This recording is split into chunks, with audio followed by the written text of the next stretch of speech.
Então, oficialmente, uma boa noite a todos. Nossa, é muito sério esse procedimento, né? Mas vamos lá. Depois, se alguém quiser essa decisão, eu posso encaminhar para vocês, tá? Esse daqui é um trecho da aula passada que ficou faltando, que é acerca da capacidade para o casamento. Nós temos algumas questões muito interessantes aqui, mas são questões que agora elas foram, vamos dizer assim, abafadas com uma lei muito recente.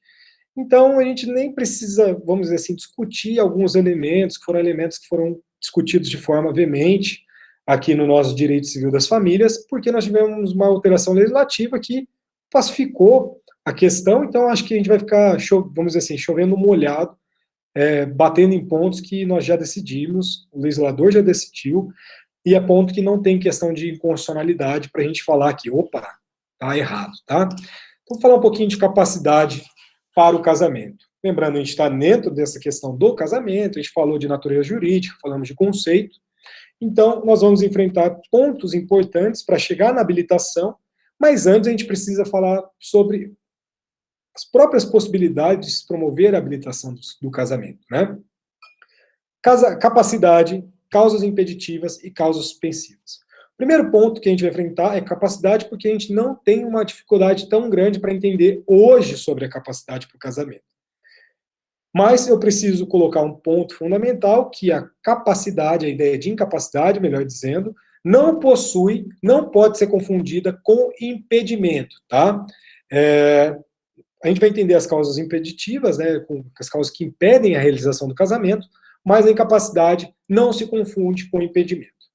Começando, fazendo uma análise crítica sobre essa ideia, porque o nosso próprio Código Civil ele não traz um rol nem exemplificativo, nem taxativo das pessoas capazes ali, ou claro, incapazes de casar, e ele posiciona somente uma idade mínima para se casar dentro da regra do artigo 1517, tá?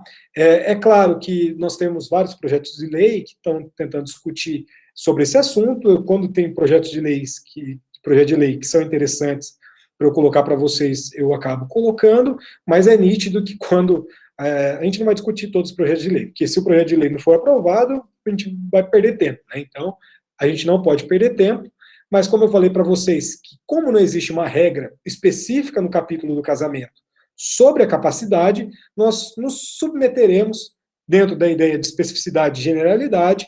Se a especificidade não traz a regra, a gente vai para a parte geral do nosso código. A parte geral do nosso código, vocês bem sabem, que é a ideia de capacidade civil no modo geral, possui um direcionamento no artigo 3º do nosso Código Civil, tá? Então, quando a gente falar de capacidade, nós estaremos lá diante do nosso artigo 3º, que a gente trabalhou muito quando a gente foi falar de excludente de culpabilidade o ano passado. A gente falou muito de Estatuto da Pessoa com Deficiência.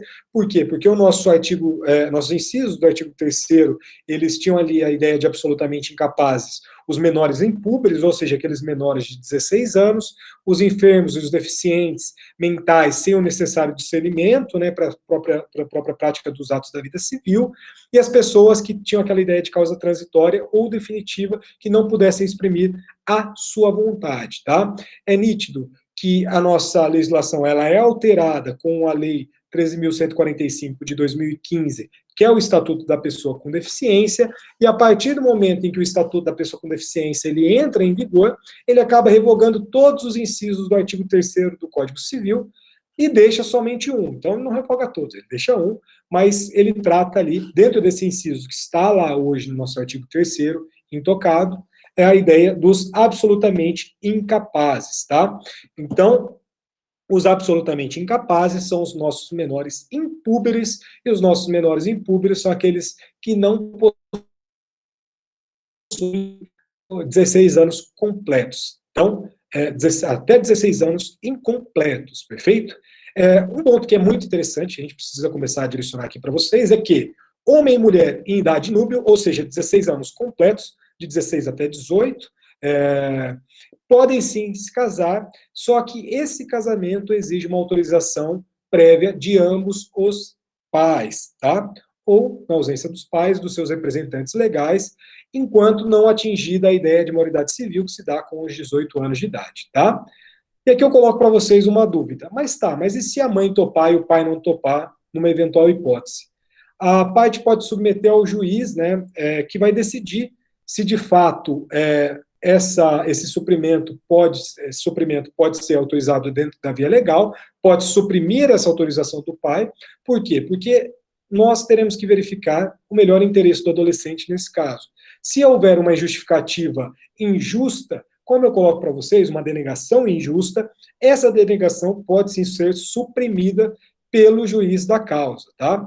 Então, o juiz pode suprimir no caso de uma denegação injusta. Ah, eu não quero que ele case porque eu não quero que ele case, tem que ter uma justificativa ali razoável.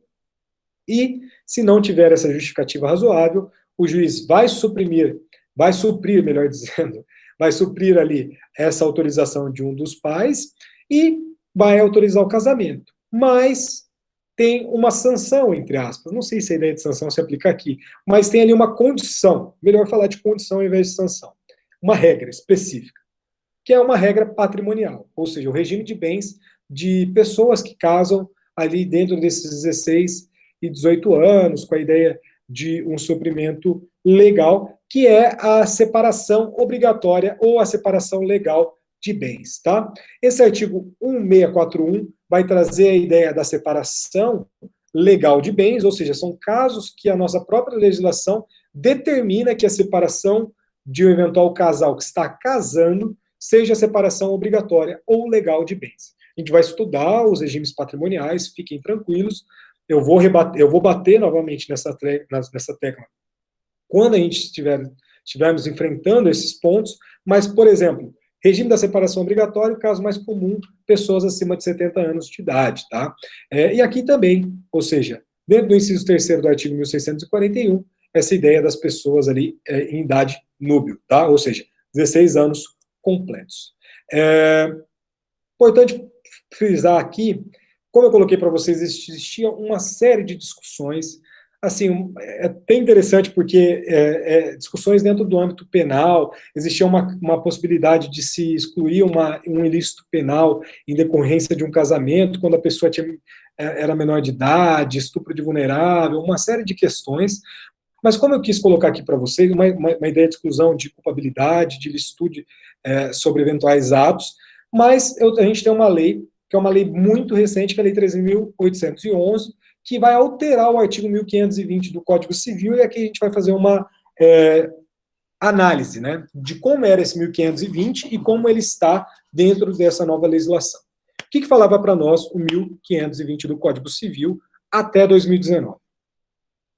Excepcionalmente, será permitido o casamento de quem ainda não alcançou a idade núbil, ou seja, menos de 16 anos, para evitar imposição ou cumprimento de pena criminal ou em caso de gravidez.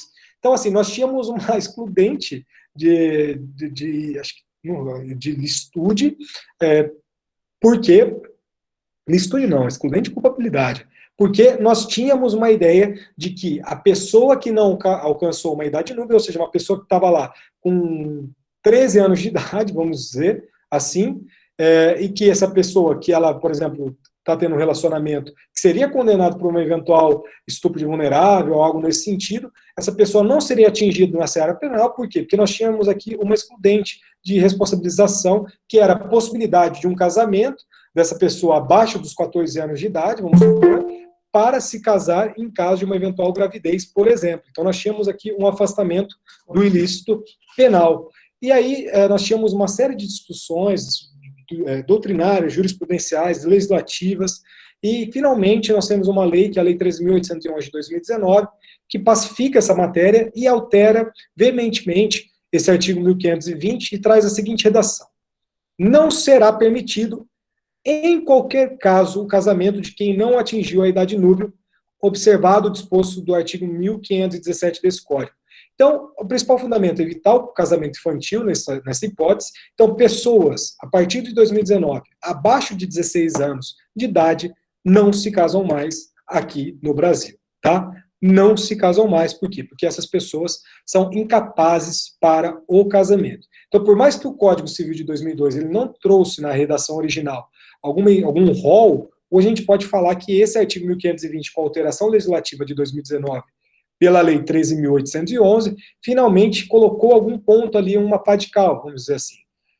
Idade núbile, 16 anos, pode-se se casar com autorização dos pais, se tiver uma denegação injusta, pode ser suprida pelo juiz, e abaixo dos 16 anos de idade, mecatibirips, espera ali a idade, que aí pode se casar. Perfeito? Então, o principal fundamento dessa norma é evitar o casamento infantil. Fechamos essa primeira parte da aula, que a gente cita essa questão importantíssima sobre o nosso casamento infantil. Nossa, aqui, depois eu posso até mandar uma jurisprudência para vocês, é porque, de fato, eu acho que como teve alteração legislativa aqui, ficou muito mais fácil da gente explicar esses pontos para vocês. Até 2019 seria bem mais complicado, hoje houve uma pacificação, pacificação no tema, então acho que a gente pode até gerar uma confusão e não é o meu objetivo. Perfeito? Então, para os penalistas aí, depois, se for o caso, a gente troca uma ideia lá no WhatsApp. Se é que existe algum penalista aqui, algum criminalista aqui nessa sala. Entramos, então, na nossa aula de hoje, propriamente dita, né, vamos dizer assim, que são os nossos impedimentos matrimoniais, dentro da sistemática civil do Código de 2002. Vamos ver se a gente consegue chegar lá nas causas suspensivas também, tá? Para falar de impedimentos, a gente precisa começar pelo começo, tá? Quando vocês abrirem o artigo 1521, vocês vão se deparar ali com um rol taxativo, ou seja, o número clausos, que é um indicativo que o legislador pontua para determinados casos de pessoas que não podem casar.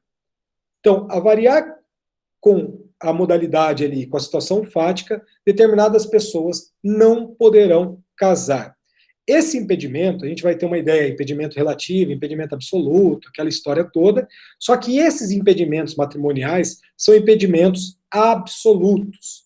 Então, ele traz uma ideia muito rígida, muito séria. Como eu falei para vocês, nosso casamento é algo muito formal, algo muito solene, talvez o ato mais solene de todo o Código Civil. E olha que a gente tem muitos atos solenes, mas é um ato muito sério. Então, quando a gente tem o artigo 1521 falando que pessoas não podem casar, se essas pessoas casarem, nós estaremos diante de um casamento nulo, tá? É muito difícil de, na hora de fazer uma habilitação do casamento, mediante todas as tecnologias que nós temos hoje, registros em digitalização de cartórios, de casamento, registro de servidores de casamento, uma série de questões, é nítido que hoje as causas impeditivas são causas mais raras, vamos dizer assim, da gente se deparar na prática, tá? Mas são causas muito sérias, são ordens muito sérias que geram a nulidade de um ato se elas não forem observadas, tá? Então a gente vai verificar que as possibilidades de impedimento matrimonial são possibilidades muito sérias, muito rígidas, muito graves, tá?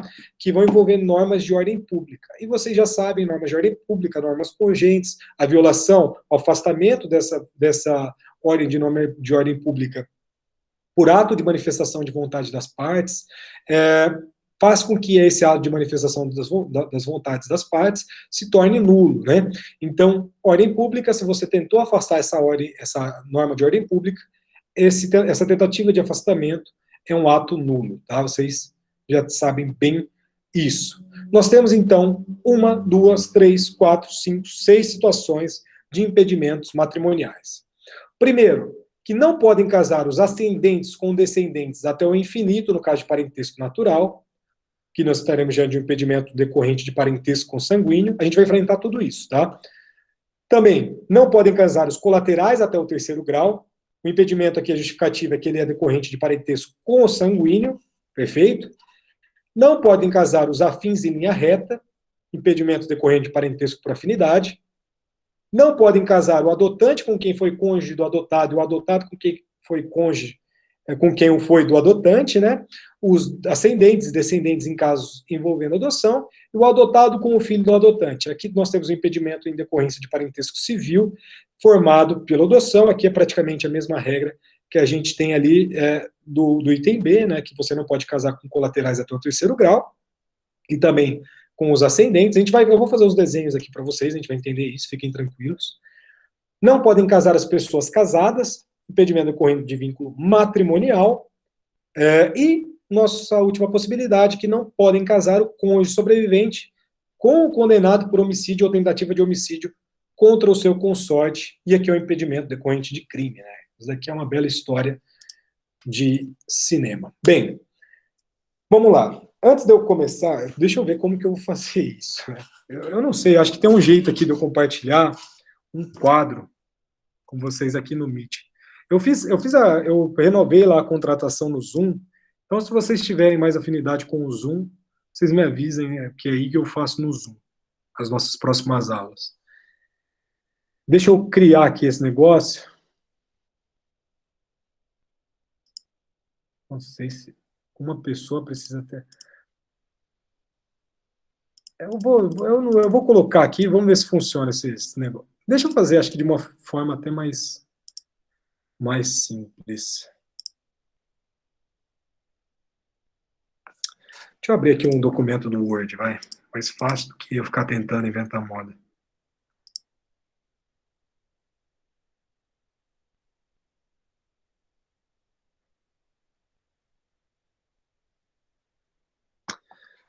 Eu ia desenhar aqui, mas acho que o desenho vai sair meio ruim na tela.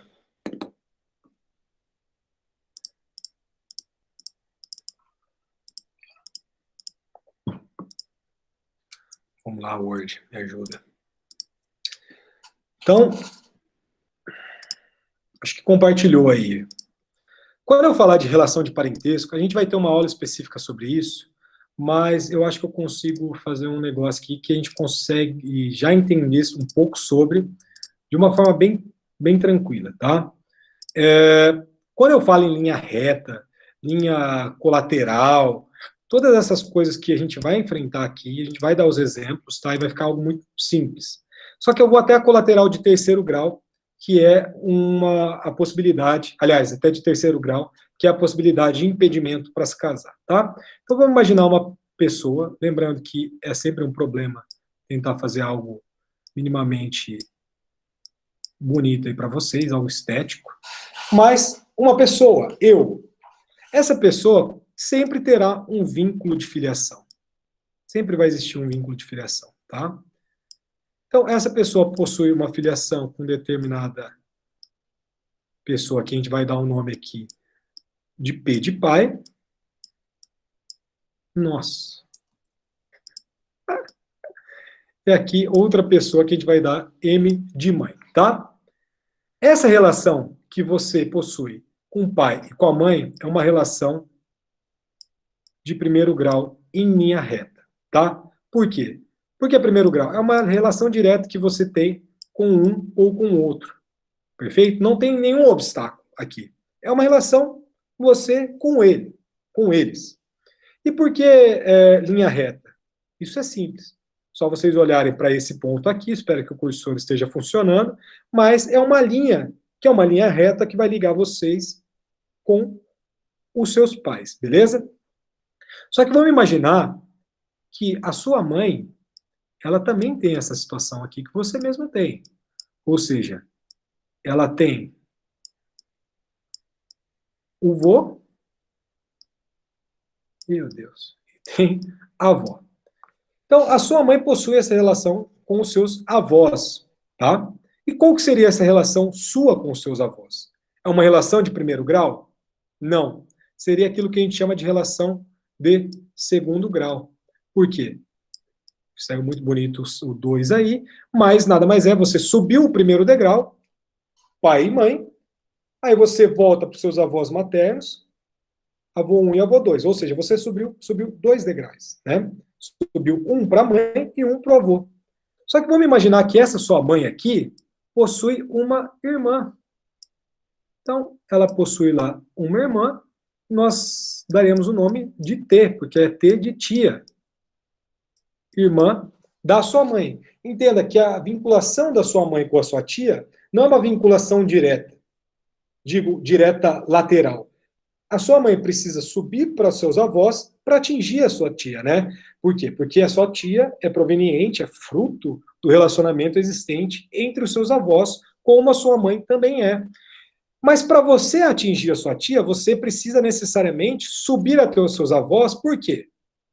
Porque não existe uma linha, por mais que aqui está aparecendo no meu desenho, não existe uma linha entre a sua mãe e a sua tia, a não ser que vocês subam para seus avós, para daí sim descer. Então, primeiro grau, pais, né? Segundo grau, avós, e aqui a sua tia seria uma ideia de terceiro grau, tá? Primeiro degrau, segundo degrau, para você atingir a sua tia, como você vai ter que subir aos seus avós, terceiro degrau, porque você vai ter que descer, tá? Então, subiu pai e mãe, avós maternos, tia.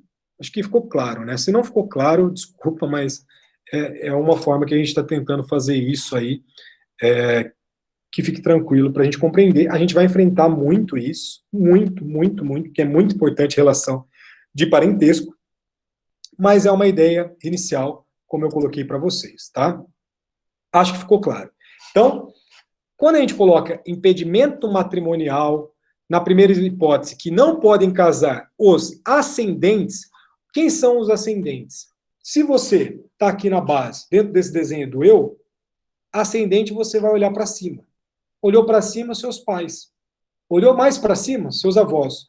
Olhou mais para cima ainda, seus bisavós, tataravós. Beleza. Ascendentes em grau infinito. E descendentes? Quem são esses malditos aí, né? São os filhos. Olhou para baixo daí. Ascendente ascende, descende, descendentes, você desce. Então, desceu filhos, netos, bisnetos, tataranetos. E a ideia expressa nessa primeira hipótese do artigo 1521 do nosso Código Civil é que, por exemplo, o filho não pode casar com a mãe, não pode casar, por exemplo, neto com avó, não pode casar bisneto com bisavô, não pode casar trineto com trisavô, enfim, não possui um limite. Essa linha será infinita, tá? Então não podem casar essas pessoas que estão vinculadas dentro dessa linha reta, essa linha que é o parentesco natural. Aqui nós temos diante de um impedimento, que é um impedimento consanguíneo, ou seja, um impedimento vinculado com a ideia de consanguinidade, perfeito? Ou seja, aqui nós estamos, eu digo o legislador, ele está tentando afastar, impedir aquela ideia de incesto, tá? Não sei se alguém já cursou, já teve algum contato com cursos de psicologia, mais voltados principalmente para psicanálise, mas Freud tem aquela construção de negativos absolutos, e aqui é exatamente isso, né? É um fundamento de índole moral que tenta impedir essas questões de relação de incesto, tá? Num primeiro momento. E o segundo fundamento é para evitar a ideia de eugenia, tá? Eu coloco uma tentativa de fundamentação de eugenia, mas é uma proteção ali em relação à produção hígida, né? Ou seja, a procriação hígida, ou seja, evitar, enfim, problemas em relação à prole em comum de pessoas que possuem esse vínculo direto. Então, o incesto, e a segunda justificativa seria a própria eugenia, tá? Superamos, então, o primeiro. Não podem casar os colaterais até terceiro grau. Por isso que eu fui até o terceiro grau. Aquela ideia que eu coloquei para vocês, primo de segundo grau, aqui para o nosso direito civil, sobretudo para o nosso direito civil das famílias e sucessões, é algo que não existe, porque a gente vai considerar até o quarto grau, sobretudo. Então, o quarto grau, vamos voltar aqui para esse desenho tosco que eu fiz para vocês. Espera aí. Cadê meu desenho? Aqui. Então, ó, dentro desse desenho, primeiro grau subiu aqui, mãe e pai, né? Segundo grau, os avós. Terceiro grau, a tia. Aqui, dentro dessa impossibilidade de casamento, de colaterais até o terceiro grau, nós estaremos aqui envolvendo, não necessariamente, mas geralmente a relação entre sobrinho e tia. No nosso direito civil, como eu falei para vocês, vai ter uma preponderância importante, não nesse momento, mas a figura do primo, né? ou da prima. Então, aqui, o primo e a prima será o seu parente de colateral, né, no caso, de quarto grau, tá? Então, essa ideia de segundo grau não existe. O seu primo, que é o considerado primo de primeiro grau, para o nosso direito civil, ele nada mais é do que seu primo de quarto grau. Então, é muito interessante, porque essa é a nossa relação aqui com os nossos parentes, tá? Voltando aqui para compartilhar, eu vi que eu não tinha compartilhado o PowerPoint, desculpa aí, mas aqui nós temos a ideia de que não podem casar os colaterais até o terceiro grau, tá? Impedimento decorrente de parentesco consanguíneo. Como eu falei para vocês, a ideia de colateral aparece quando você não necessariamente olha para cima e olha para baixo, ascendente e descendente. Para você atingir a sua tia, você vai ter que olhar para o lado. Para você atingir seu primo, você vai ter que olhar para o lado. Por quê? Porque você sobe até os seus avós, só que aí você vai abrir uma aba lateral, colateral no caso, que vai ali estar a sua tia, o seu tio, etc. Então, aí que está a fundamentação dos colaterais. A gente vai entender isso muito melhor mais para frente também. Então, nosso código, ele impede o casamento de os irmãos que são colaterais de segundo grau. Então, assim, até o terceiro grau. Não é impedimento de pessoas de terceiro grau. Então, irmãos não podem casar entre si. Perfeito? Sejam irmãos bilaterais, ou seja, mesmo pai e mesma mãe, ou unilaterais, que ao invés ali do e, a gente substitui pelo ou seja, mesmo pai ou mesma mãe. Então, irmãos não podem casar. Tios e sobrinhas, tias e sobrinhos, que são colaterais de até terceiro grau. Aqui nós damos um termo bem específico para esse tipo de casamento, que é o casamento avuncular, tá? O avuncular tem uma fundamentação dentro da conceituação da palavra, não quero, só quis trazer esse trecho, esse termo para vocês que pode aparecer aí nas nossas provas, não na minha, mas em concursos públicos principalmente, que é o nosso casamento avuncular, tá? Ou seja, casamento de colaterais até terceiro grau, geralmente tios e sobrinhas, beleza? Decreto-Lei 3.200 de 1941. Opa, isso daqui é uma questão de prova sempre, tá? O que diz um decreto-lei lá de 1941? Ele vai permitir o casamento. Agora que eu estou vendo aqui o chat, peraí, realmente precisa desenhar para entender. Isso aí, Eduardo, espero que tenha entendido. Em linha reta, a linha reta no peronomútil. Eduardo, pode mandar pergunta aí que eu estou de olho, tá? É que eu não estava tocando aqui para mim, mas agora vai tocar.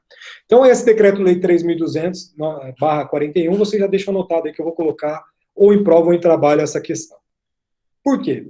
Porque é um decreto que vai permitir uma exceção justificada dessa impossibilidade do casamento avuncular, desse casamento entre tios e sobrinhos, ou colaterais de até terceiro grau. Permite o casamento entre colaterais de terceiro grau, desde que não exista risco à prole, e essa inexistência de risco à prole tem que ser aprovada por uma junta médica formada por 2 profissionais da área. Então, é possível vocês superarem esse impedimento, mas precisa de um parecer médico, de uma junta médica, elaborado por 2 profissionais da área, tá? É interessante que em 2002, nós tivemos a primeira jornada de direito civil do CJF e do STJ, que eles aprovaram o enunciado 98, que o enunciado 98 traz para nós a lição. Ó. Aponta que não houve revogação do Decreto-Lei 3.241, que afasta o impedimento moral no caso entre colaterais de terceiro grau. Para eu mostrar que isso está sendo aplicado mesmo depois do Código Civil de 2002, jurisprudência do Tribunal de São Paulo de 2006, ó, casamento, tio e sobrinha, autorização judicial, extinção do processo, impossibilidade jurídica do pedido, artigo 1521, inciso 4 do Código Civil, prevalência do disposto no Decreto-Lei número 3.200/41, ocorrência, admissibilidade do enlace, né, desde que autorizado por exames pré-nupciais, prosseguimento do feito para a realização de tais exames, recurso parcialmente provido. Então, mesmo com a vigência do nosso Código Civil de 2002, sobretudo porque o Código não afastou essa possibilidade de suprimir esse casamento avuncular, é possível, sim, o casamento entre tios e sobrinhos, né, desde colaterais de terceiro grau no modo geral, desde que suprimida ali essa ideia de uma ideia de risco à prole. Se não tiver risco à prole, formada por uma junta médica de 2 profissionais, é possível, sim, o casamento. Destaco para vocês que, por exemplo, primos e irmãos, ou primos, né, quarto grau, são colaterais de quarto grau, pode se casar livremente. Então, primos podem casar entre si. Existe aí, a gente vê muita gente falando que não pode, mas pode. Não importa o gênero da pessoa, que importa o parentesco. É, sobretudo porque a gente tem uma igualdade hoje de casamento de pessoas do mesmo gênero. Então, o que importa é o parentesco, tá? Tanto é que o nosso código ele vai falar lá que não podem casar os colaterais até de terceiro grau. Eles não colocam. Aqui são exemplos que eu estou colocando para vocês que é um pouco mais aparente, né? Perfeito, Dor? Então, tios e tias, não, desculpa. Tios e sobrinhos aí podem casar desde que suprida aí essa autoridade em relação à questão de exames pré-nupciais. Como, por exemplo, vamos supor, num casamento de pessoas do mesmo gênero, né, a gente tem, é uma hipótese que o Eduardo coloca que é interessante. Como não vai, a não ser que seja uma fecundação heteróloga, algo nesse sentido, aí vai ter que ter essa ideia de correspondência do risco da prole, mas se for, por exemplo, alguma ideia de adoção, eu acho que a gente até consegue suprimir esse impedimento matrimonial também, tá? Só que eu acho que mesmo assim tem que fazer ali esse atestado, principalmente pelo desenvolvimento da tecnologia. Vamos lá, avançando aqui. Não podem casar os afins em linha reta. Aqui na primeira hipótese eu coloquei, não podem casar os ascendentes com descendentes até o infinito. Aqui a gente não está falando de parentesco consanguíneo. A gente está falando de impedimento decorrente de parentesco por afinidade. Então, toda vez que a gente estiver falando de afins, aqui a gente está falando de afinidade. A gente já sabe que a gente tem o princípio da afinidade, que é o princípio fundamental aqui no nosso direito das famílias, mas esse impedimento, ele coloca na regra do artigo 1595 a seguinte lição: cada cônjuge ou companheiro é aliado aos parentes do outro pelo vínculo da afinidade. Então, por mais que muita gente não queira ser aliado do sogro e da sogra, o nosso Código Civil já edita esse comando legal, tá? Então, existe um parentesco, que é um parentesco por afinidade, e esse parentesco por afinidade a gente vai chamar de parentesco ali de afins em linha reta. O que é essa ideia desse impedimento que traz para nós, tá? Dentro desse artigo 1521. Afinidade em linha reta, ou seja, sogra, e genro. Enfim, sogro e nora, padrasto e enteada, madrasta e enteado, que é a linha reta descendente. Aqui, sogro e nora é linha reta ascendente. Enfim, são casos que não podem casar pessoas envolvidas tão, assim, diretamente dentro dessa relação existente entre essas partes, tá? Então, sogra e genro, sogro e nora, que possui uma linha reta ascendente, padrasto e enteada, madrasto, enteado, enfim, são esses casos que são os casos mais comuns, e a razão simples disso é uma razão moral, tá? Não tem outra justificativa a não ser uma razão moral, e cunhados podem se casar depois de terminado o casamento, claro, né? Senão, a gente vai ver aí uma outra forma de impedimento, mas se posteriormente o término, o divórcio desse casal surgir ali um casamento entre cunhados, pode ocorrer. Por quê? Porque eles não são afins colaterais, tá? Nesse tipo de hipótese não vai existir o impedimento, porque o nosso impedimento são afins em linha reta, beleza? Afins em linha reta, você vai pegar o cônjuge e vai olhar o cônjuge para cima ou para baixo. Os colaterais do cônjuge, ou seja, a irmã, irmão, essas coisas são os nossos colaterais por afinidade, e é isso. Os colaterais por afinidade, então, são essas pessoas que estão do lado do seu cônjuge, mas as pessoas que estão em linha reta, aí sim, sogro, sogra, linha reta ascendente, linha reta descendente, enteada, enteado. Então, aí que está. O nosso código, ele veda a possibilidade de afins em linha reta. Então, você casou, novamente, eu estou explicando porque talvez tenha ficado confuso. Você casou com determinada pessoa, perfeito? Se essa pessoa tem lá a sogra, a mãe, viva, você não pode separar da sua esposa, vamos dizer assim, e casar com a sua sogra, beleza? Esse é o primeiro ponto. O outro ponto, se você é casado com uma outra pessoa e essa outra pessoa tem uma enteada, você também não pode casar com essa enteada depois do seu divórcio com a mãe dessa pessoa aí que você está tentando casar, perfeito? Mas, se a sua esposa tem uma irmã e depois do seu divórcio você casa com a sua irmã, você poderá casar, por quê? Porque não existe um impedimento para o nosso Código Civil. Por quê? Porque o impedimento para o nosso Código Civil são os parentes por afinidade em linha reta. Ou seja, olhou para sua cônjuge, vai olhar para cima e olhar para baixo. Pai e mãe dela, filho e filha dela. Não pode, sob hipótese alguma. Já irmã, irmão, enfim, pode, beleza? Porque são colaterais e não são parentes em linha reta. E aí eu acho que agora ficou mais claro, né? Aqui a gente tem sempre aquela brincadeira, né, que sogra é para a vida inteira, então é uma regra que a gente coloca, é uma brincadeira besta, mas é uma brincadeira que vai sempre vincular essa ideia de que não pode casar com a sogra. Por quê? Porque sogra é para a vida inteira. Você casado uma vez com uma determinada pessoa, esse vínculo vai permanecer ad eterno.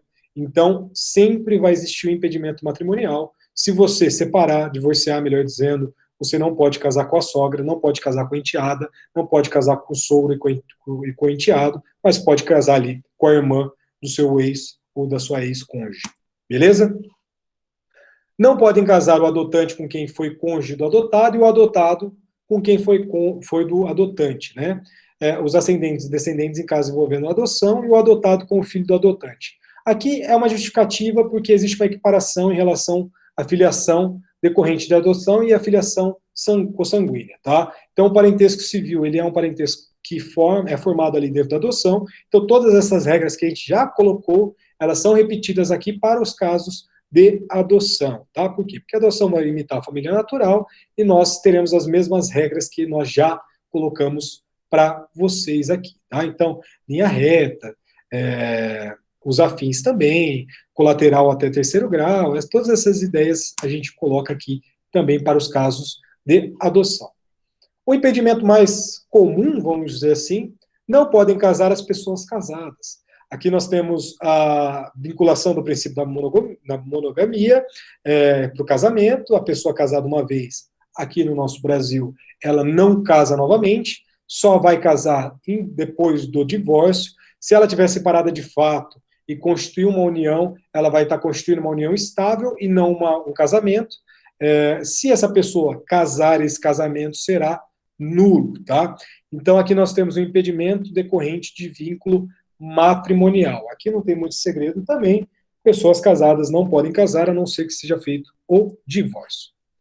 Não podem casar o cônjuge sobrevivente com o condenado por homicídio ou tentativa de homicídio contra o seu consorte. Aqui é uma maravilha, né? Esse daqui é o caso que mais é legal de ser estudado, porque é o caso que mais marca, né? Vamos lá. Aqui também não tem muito segredo. A gente tem alguns segredos, que são segredos, vamos dizer assim, processuais até, mas um ponto que vai ter uma discussão na doutrina, se é crime culposo, se é crime doloso, a gente vai se filiar aqui toda a turma, quem quiser se filiar, ao contrário, justifique, né? Mas aqui a gente está sendo amparado pelo Silvio de Salvenosa, Maria Helena Diniz, Pablo Stouzi, o Rodolfo Pamplona Filho, Flávio Tartucci, enfim, a maioria da doutrina de que esse impedimento, né, que é um impedimento decorrente de crime, ele existe, mas ele vai existir a partir do momento que este crime seja um crime doloso, tá? Então, crime doloso, crimes culposos não entram aqui nessa hipótese. Crimes dolosos, tá? Então, crimes dolosos. E um outro aspecto é a necessidade de trânsito em julgado da sentença penal condenatória. Tranquilo? Então, se o casamento estiver ali ocorrendo dentro ainda do trâmite do processo criminal, né? Esse casamento será reputado válido. Perfeito. O ato ali foi cumprido. Beleza? Por quê? Porque quando da celebração desse casamento, não havia uma limitação à autonomia da vontade, e essa limitação da autonomia da vontade, que a gente já, aliás, não sei se a gente estudou, mas vocês já estudaram com certeza, que é uma limitação da autonomia privada, e essa autonomia privada ela só será limitada nos casos específicos em lei, tá? E outra coisa, pode surgir a dúvida, e esse casamento, ele vai continuar válido caso essa pessoa seja condenada com um trânsito em julgado? Sim, tá? Então, o casamento ele vai permanecer válido, mesmo com uma superveniência de um trânsito em julgado nesse tipo de ação penal condenatória em crime doloso ali, tá? É claro que existe uma série de questões envolvendo isso, uma série de polêmicas, mas o nosso Código Civil, ele tenta colocar algumas situações específicas, principalmente porque o nosso Código Civil, diferente do Código Civil de 1916, ele não vai mais mencionar um impedimento que era comum lá, que era o cônjuge adúltero, né, com o seu corréu, porque nós tínhamos aquela ideia de adultério, crime envolvendo esse tipo de adultério, e é claro que o nosso código ele afasta essa possibilidade, dentro aí, que estava lá previsto no inciso 7º do artigo 183 do Código Civil de 1916, primeiro, porque a gente está de um crime que não é mais tipificado, e dois, que a gente tem uma consolidada relativização da culpa, né? Como eu coloquei para vocês já nas nossas aulas passadas. Então, a partir do momento que a gente tira essa ideia de culpa como uma sanção que envolvesse alguma discussão ali da separação, que foi colocada finalmente em 2010 pela Emenda Constitucional 66, nós não temos mais essa ideia de discussão de corréu, adultério, e também uma clara mudança nos costumes das famílias nacionais. Então, não tem mais essa ideia de vinculação em relação a isso daí, perfeito? Para a gente finalizar os impedimentos matrimoniais, nós estamos diante, portanto, de uma nulidade absoluta do casamento, estabelecido lá no inciso 2º do artigo 1548 do Código Civil. Eu cito aqui para vocês, é nulo o casamento contraído por infringência de impedimento, beleza? Tem alguns efeitos patrimoniais, a gente vai estudar isso mais para frente, tá? Casamento putativo, essas coisas assim, mas deixa isso para lá. E quem que vai se opor, né? Quem que pode falar, quem que vai se manifestar acerca desses impedimentos matrimoniais? Aliás, a oposição, né? A oposição vai ocorrer ali dentro do cartório de registro de pessoas naturais, que a gente vai verificar no caso da habilitação do casamento. A habilitação ocorre lá, vocês já sabem, quem já é casado aí, você faz ali o edital de proclamas, toda aquela questão lá, mas a ideia própria de edital de proclamas tem algumas relações aqui para dar publicidade, para que se faça uma arguição, por exemplo, de impedimento matrimonial. Então, a oposição se dá ali no cartório de registro de pessoas naturais até o momento da celebração do casamento, e qualquer pessoa capaz pode fazer essa oposição, beleza? Eu estou fazendo essa dicotomia porque lá nas causas suspensivas a gente tem uns legitimados, vamos dizer assim, específicos, mas aqui, como é uma questão de ordem pública, qualquer pessoa capaz pode arguir impedimento matrimonial. E um ponto muito interessante, norma cogente pode ser reconhecida de ofício. Por quê? Pelo oficial de registro e o juiz que tem o conhecimento do impedimento. E eles não poderão, eles deverão reconhecer de ofício, tá? Como é uma norma de ordem pública, norma cogente, é uma norma que as pessoas devem conhecer de ofício. Interessante que a lei fala sobre juiz, aqui ela não faz a diferenciação de juiz de direito e juiz de paz, então ambos ali podem e devem se manifestar, caso saibam de eventual causa impeditiva do casamento. Perfeito? Beleza? Alguma dúvida aqui em impedimentos? Deixa eu ver aqui.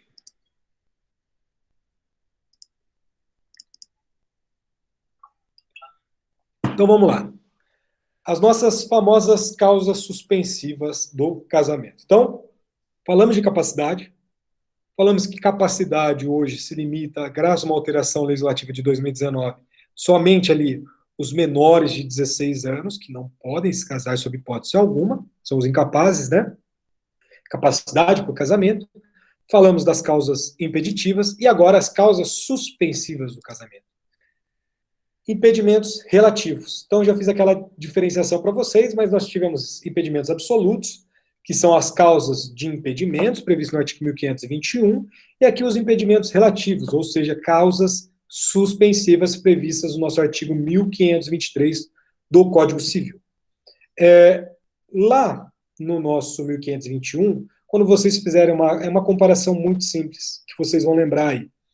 Aqui nós temos um termo que lá a gente tem um termo diferente. No 1521 a gente tem lá, não podem casar, né? Enfim, aquela ideia mais rígida, uma ideia de que não pode, você não pode, se você casar, você estará ali diante de um casamento nulo, tá? Então você não pode casar sob hipótese alguma. E aqui a gente tem uma flexibilização, por isso que é impedimento relativo. A gente tem uma ideia de não devem casar.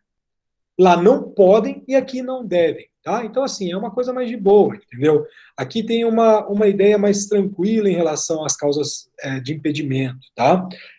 Então, por ser algo mais tranquilo, esse casamento, eventual casamento nessa hipótese, ele não vai ser um casamento anulável. Isso é uma regra também do artigo 1550 do Código Civil. Mas nós teremos sanções, tá? Se isso está lá é porque existe um problema em relação a isso. Nós temos algumas sanções. A principal é uma sanção patrimonial, que é a imposição do nosso regime de separação de bens, na regra do artigo 1641, inciso 1º. Então, esse casamento que é feito sobre as causas suspensivas, ele não vai gerar efeitos patrimoniais via de regra, tá? E além disso, nós temos a ideia de suspensão do casamento na forma do artigo 1524 do Código Civil. A gente vai entender melhor isso também mais para frente, fiquem tranquilos. Então, quando o casamento é feito sob as causas suspensivas, esse casamento ele será válido, mas vai existir uma imposição decorrente de lei, que é uma imposição patrimonial, de sanção patrimonial, que é a imposição do regime da comunhão, a imposição do regime da separação legal ou obrigatória de bens. Então, se vocês estabelecem o regime supletivo, que é o regime legal, que é o regime da comunhão parcial, ou seja, se vocês não estiverem dentro de um pacto antinupcial, que vocês alterarão ali o regime de bens, vocês não, em casamento, eventual casamento com causa suspensiva, esse casamento, por mais que em tese ele estivesse diante do regime supletivo, que é o regime da comunhão parcial, não será esse regime adotado. Por quê? A causa suspensiva de casamento implica numa sanção patrimonial, que é a imposição do regime da separação legal de bens. Beleza? Acho que agora deu para ficar claro, tá? Em relação ao termo final dessa causa suspensiva, nós temos duas correntes. A primeira corrente, que é encabeçada pelo professor Carlos Roberto Gonçalves, fala para nós que a condição de suspensão do casamento vai existir até o momento em que a causa suspensiva for afastada, tá? Já o professor Silvio Rodrigues, que tem a obra atualizada pelo Francisco Caali, que tem uma obra-prima sobre alimentos, ele entende que a suspensão deve ocorrer até que se verifique a existência ou não da causa suspensiva. Então, não é a ideia de você verificar até o momento em que a causa suspensiva for afastada, mas sim até que se verifique se essa causa exista ou não, tá? Então, o Francisco Caali, ele coloca para nós, se for verificada a possibilidade e a existência da causa suspensiva, a gente vai realizar esse casamento, mas com a imposição do regime da separação de bens, beleza? Se não for verificada a questão das causas suspensivas, é nítido que aí vai existir a possibilidade do casal manifestar qual regime de bens ele gosta e queria adotar, perfeito? Então, aqui nós temos duas possibilidades, ou seja, a verificação da existência ou não da causa suspensiva, ou até quando essa causa suspensiva existiu e quando ela foi afastada. A maioria da doutrina se filia ali à segunda corrente, tá, do Francisco Caali, que vai entender porque como a causa suspensiva é mais de boa, vamos dizer assim, é mais fácil você limitar a sanção patrimonial, que é a imposição do regime da separação legal de bens, do que você impedir ali, impedir não, mas suspender, cancelar esse casamento, perfeito? As hipóteses, né? Não devem casar, ou seja, as causas suspensivas de casamento. Viúva ou viúva que tiver filho do cônjuge falecido, enquanto não fizer o inventário dos bens do casal, com a respectiva partilha, o que visa evitar a confusão patrimonial. Segunda hipótese, viúva ou a mulher cujo casamento se desfez por nulidade absoluta ou relativa até 10 meses depois do começo da viuvez ou da dissolução da sociedade conjugal. Interessante. 3. O divorciado, enquanto não houver sido homologado ou decidida a partilha dos bens do casal, o que também visa evitar confusões quanto ao patrimônio. E a quarta e última hipótese é o tutor e o curador, bem como seus parentes, descendentes, ascendentes, irmãos, cunhados ou sobrinhos, com a pessoa tutelada ou curatelada, enquanto não cessada a tutela ou curatela, ou não estiverem saldadas ali as respectivas contas prestadas. Vamos enfrentar isso daqui de forma bem breve para a gente já finalizar a nossa aula de hoje, tá? A primeira hipótese que visa ali evitar uma confusão patrimonial, ela é muito simples, tá? Por quê? Viúva ou viúva que tiver filho do cônjuge falecido enquanto não fizer o inventário dos bens do casal com a respectiva partilha. Aqui é claro, é evitar confusão patrimonial, tá? Então, a partir do momento em que uma pessoa perde o seu cônjuge, se torna o estado civil viúvo ou viúva, essa pessoa ela não pode determinar qual regime de bens ela gostaria de adotar, enquanto ela não fizer a partilha dos bens oriundas ali daquele primeiro inventário, ou seja, do inventário do seu falecido cônjuge, tá? Que gerou o estado civil de viuvez. Basicamente, de fato, é evitar a confusão patrimonial, por quê? Em um eventual casamento, com um regime de, vamos supor, de uma separação aqui, não comunhão parcial, porque vocês vão entender que a comunhão parcial, os bens serão partilhados, aqueles bens constituídos durante o casamento, mas aqui, principalmente, se a gente tivesse uma comunhão universal de bens, tá? Porque a comunhão universal vai ter uma ideia de todo patrimonial. Então, a gente vai pegar aquele patrimônio que era o patrimônio antes do casamento e o patrimônio depois do casamento. Então, imagina que dentro de um pacto antinupcial, as partes estabeleçam ali um regime de comunhão universal dos bens. Só que essa pessoa que adotou esse regime, ela não fez a partilha do primeiro casamento que gerou o estado de viuvez. Então, como ela... E outra coisa, quando tiver ali o filho, né, que é um herdeiro necessário também, que vai concorrer com ela em determinados casos, e aí a gente está tentando evitar uma confusão patrimonial dentro dessa questão. A gente tem uma dupla sanção aqui. A primeira, a imposição do regime da separação legal ou obrigatória de bens, porque esses bens não serão comunicados, beleza? Os bens oriundos ali do monte-mor, do decujus, e os bens provenientes do casamento, então não serão prejudicados. E vai existir aqui um ponto interessante, que vai existir uma hipoteca legal, ou seja, uma garantia a favor dos filhos sobre os bens imóveis, tá? Dos pais que passarem a outras núpcias antes de fazerem o inventário do cônjuge falecido. Então, além da imposição do regime patrimonial, nós temos a determinação de uma hipoteca legal em favor dos filhos, beleza? Segunda hipótese, viúva ou a mulher cujo casamento se desfez por nulidade absoluta ou relativa até 10 meses depois do casamento da viuvez ou da dissolução da sociedade conjugal. Isso daqui é uma coisa que está caindo em desuso cada vez mais, né? A gente tem um avanço da tecnologia, com o avanço da tecnologia é nítido que a gente tem exames de DNA, enfim, que podem ser feitos antes do nascimento da criança, então a ideia é que essa causa suspensiva seja afastada. O principal objetivo dessa causa suspensiva é, novamente, evitar a confusão de paternidade do filho, tá? Que vai nascer nesse espaço de tempo em relação a 10 meses depois do começo da viuvez ou da dissolução da sociedade conjugal. É nítido que essa norma vai se aplicar somente à mulher e que, caso seja aprovada a ausência de gravidez ou nascimento de filho dentro desse período de 10 meses, essa causa suspensiva cai, tá? Ou seja, ela vai ser afastada. Por quê? Porque não vai existir nenhum prejuízo. Perfeito? Medicina avança, tendência é que essa causa suspensiva suma da nossa legislação.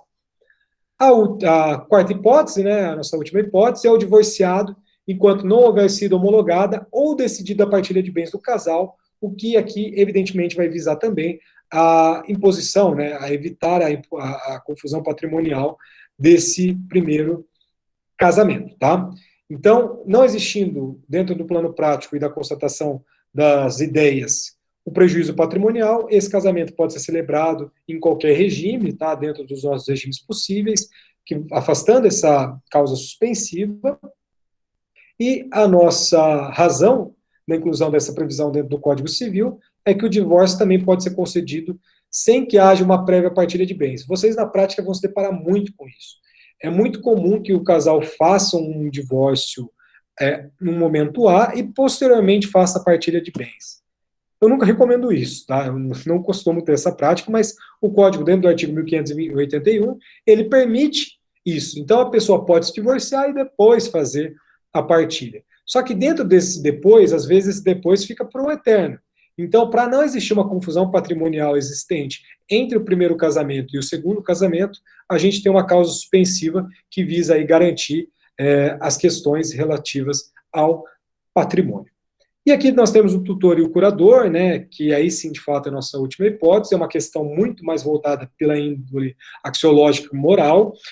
O tutor, o curador, dentro da visão do legislador, ele poderia induzir o tutelado ou curatelado a erro diante de uma relação de confiança. É claro que com a nossa lei 3.000, agora falhou minha memória, Estatuto da Pessoa com Deficiência, eu citei as 3 vezes essa lei agora, 3.451, agora não vou lembrar, mas a nossa Estatuto da Pessoa com Deficiência, isso daí não impede que pessoas casem, né, o Estatuto afasta a incidência dos incisos do artigo 3º, só deixando lá em relação à idade inúbil, né, mas pode sim existir um casamento, desde que essa hipótese também seja afastada dentro do plano prático, beleza? Basicamente, aqui nós temos um quadro comparativo quanto à oposição dos impedimentos e das causas suspensivas, e aqui a gente vai finalizar a nossa aula, tá? A oposição, necessariamente ela vai ter que se dar em declaração escrita perante o cartório de registro de pessoas naturais, como eu falei para vocês, tá? Assinada e com provas em relação a essa causa, seja a causa de impedimento, seja em relação à causa suspensiva. Qual que é o momento? Como eu falei para vocês, no impedimento é no processo de habilitação até o momento da celebração do ato. Já que para nós, nas causas suspensivas, só no processo de habilitação até 15 dias após o edital de proclamas, né? Os proclamas, como está aí no nosso texto. A gente vai estudar isso, fiquem tranquilos, é o nosso próximo alvo aí de investigação, mas no processo somente no processo de habilitação, até 15 dias após o proclamas. No impedimento, até o momento da celebração. Quais são os legitimados, no caso de impedimentos, que podem ali fazer uma arguição desses impedimentos? Juiz e oficial do registro, lembrando que juiz pode ser juiz de direito, juiz de paz, eles devem reconhecer isso de ofício, se for o caso. Ministério Público e qualquer interessado, lembrando que precisa ser uma pessoa capaz, tranquilo? Já aqui, na ideia de causas suspensivas, os legitimados se reduzem bastante, tá? Por quê? Porque como a gente está diante de interesses patrimoniais, interesses vinculados mais a pessoas ali envolvidas dentro dessa relação de parentesco, os legitimados para se opor em relação às causas suspensivas são os parentes em linha reta e colateral até segundo grau, perfeito? Sejam eles consanguíneos ou sejam eles por afinidade. Porque, novamente, a gente tem uma ideia de herdeiros necessários, segundo grau, isso tudo vocês vão estudar ainda mais para frente, mas só tenho ideia dessa dicotomia, tá? Legitimados, causas impeditivas, juiz, seja ele de paz, de direito, oficial de registro, de ofício, Ministério Público e qualquer interessado capaz, e aqui nas causas suspensivas, parentes em linha reta e colateral até o segundo grau, seja por consanguinidade, seja por afinidade. Para a gente colocar aqui, e aí, de fato, terminar a nossa aula, eu estou parecendo vendedor aí que não está cumprindo com a promessa, mas desaparecimento do motivo da imposição da causa suspensiva. Se existir a superação das causas suspensivas, a gente pode promover as pessoas que estavam casadas ali com esse regime imposto pela lei, que é o nosso regime da separação legal ou obrigatória de bens, né? Essas partes podem promover uma ação, que é a nossa ação de alteração de regime de bens. A gente vai estudar isso também, fiquem tranquilos. Essa ação de alteração de regime de bens busca ali fazer, de fato, a manifestação de vontades para qual regime essas pessoas gostariam de adotar, né? Muito interessante aqui o enunciado 262, já da terceira jornada de 2003 do CJF-STJ, que coloca para nós que a obrigatoriedade da separação de bens, nas hipóteses previstas nos incisos 1º e 3º do artigo 1641 do Código Civil, não impede a alteração do regime, desde que superada a causa que o impôs, beleza? Então, pode ser, sim, feita a superação dessa causa impeditiva, e a partir do momento da superação dessa causa impeditiva, nossa, estou vendo meu desenho aqui da relação de parentesco, ficou muito ridículo, peço desculpa por isso, mas é o que a gente tem. Mas a gente tem exatamente isso. A partir do momento que for superada a causa impeditiva, as partes podem promover a ação de alteração de regime de bens propostas por ambas, é claro, e aí, aí vai ser decidido. Isso tudo a gente vai verificar quais são os efeitos, tem efeitos retroativos ou não. São capítulos aí para uma próxima conversa. É isso. Indiquem o nome de vocês aí no chat. Tem o Eduardo, estava com a mão levantada, nem sei quanto tempo que o Eduardo está com a mão levantada. Eduardo, novamente, aqui no Meet, cara, eu compartilho o PowerPoint, fica tudo aqui no PowerPoint. Eu tenho, cara, é uma bagunça gigantesca.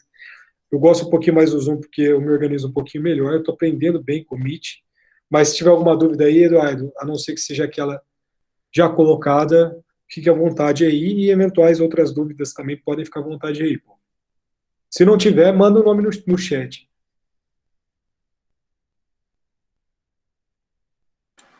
Falou então? Boa noite. Valeu. Abraço. Abração, valeu.